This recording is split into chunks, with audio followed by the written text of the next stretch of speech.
We all know the name Walt Disney and his legendary status as an innovator in animation. However, despite him having revolutionized the industry with his 1937 film Snow White and the Seven Dwarfs, there was someone who beat him to the punch of not only having the first full-length animated feature film, but also the first full-length animated feature film with sound. We're talking about a little man from Argentina named Quirino Cristiani. First off, a little bit of history. Animation has always been a piece of interest for humanity. We've always wanted to take a still image and try to find a way to make it move. The difference between normal film and animation has always been that animation consists of making inanimate objects such as dolls, drawings, puppets, or in the modern age's case, computer-generated graphics move using images in rapid sequence to create the illusion of movement. Many people don't know this and don't necessarily think about it, but animation does consist of more than just drawings.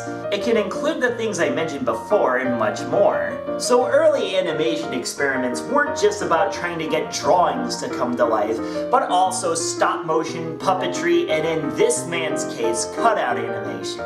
Cutout animation proved to be fairly cost-effective in that it involves flat paper or cardboard figures with joints that can move. This allows a single cutout to be used for several frames of animation, rather than having to redraw the character for every movement. Faces could be rearranged and there could be different cutout pieces to view the character at different angles.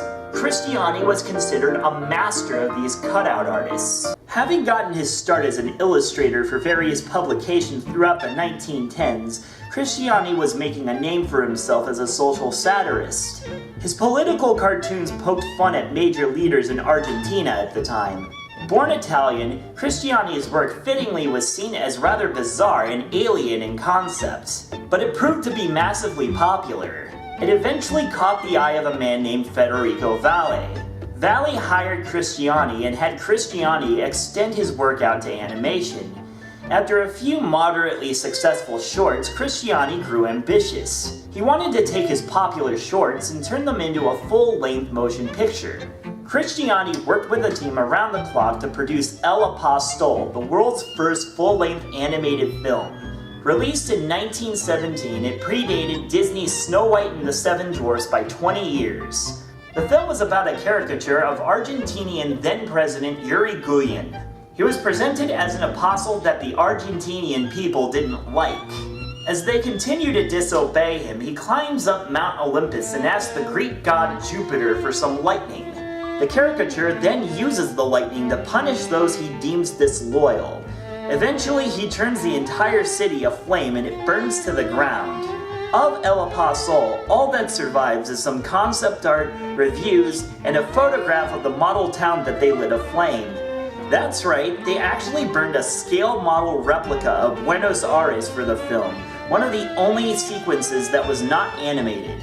The film ran for 6 months and had 7 screenings daily.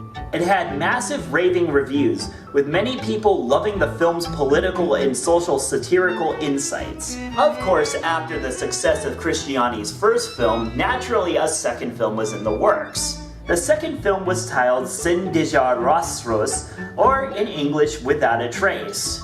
Not much is known of the actual plot, but a promotional poster shows men on a ship being ordered around by an Argentinian leader. The film had rave reviews, just like its predecessor, but was withdrawn after controversy with the political world in the country at the time. Both El Apostol and Without a Trace were destroyed in a fire in Valle's studio in 1926. They were both the only copies ever made of those films. After a few more shorts, Cristiani decided to lie low for a few years as the Argentinian government went through a presidential change. Cristiani returned back to his work in animation and started producing his now most well-known picture, Peludopolis. Unlike El Apostol, which had a fully staffed team working around the clock, Peludopolis was worked on by Cristiani on his own. Within the space of 7 to 8 months, the film was already completed. Featuring a full-length soundtrack and voice acting, it went through many different changes plot-wise as the political atmosphere in Argentina yet again changed. Of course, our good old friend Silver Nitrate is to blame for the destruction of this masterpiece as well, as it was destroyed by 2 fires in 1958 and again in 1961. Several cutouts of the animation still survive, and for years that's all that was thought to be left of the film. But as the documentary I mentioned before was being made, more material was discovered and even reconstructed. Sheet music for the film's lead song was found in a promotional piece that was reconstructed and reperformed. And then, something remarkable happened. A making-of featurette without a soundtrack was found amongst its surviving materials. Here we get to see the production process in detail. This is some of the only surviving footage of Cristiani at work. After returning to his work as an illustrator and only producing a handful of more shorts, Cristiani would later retire and then die in 1984 at the age of 87. Since Cristiani's works were never produced for mass distribution, most of what he did only had single prints, these including Il Apostol and Paludopolis. Cristiani remains an unsung hero in animation history. Even Walt Disney himself was stunned when he visited Argentina and he saw a segment of Paludopolis, to which he replied, "What a strange sense of humor this man has, and how effective it is." He asked Cristiani how many people worked on it and for how long, to which Cristiani replied, "Only me, and 7 or 8 months. Astonished, since Walt Disney hires at least 70 to 80 people to create an animated movie, Walt offered Cristiani a job for his company, to which Cristiani rejected the invitation. Unfortunately, the likelihood of any of these works seeing the light of day is incredibly low.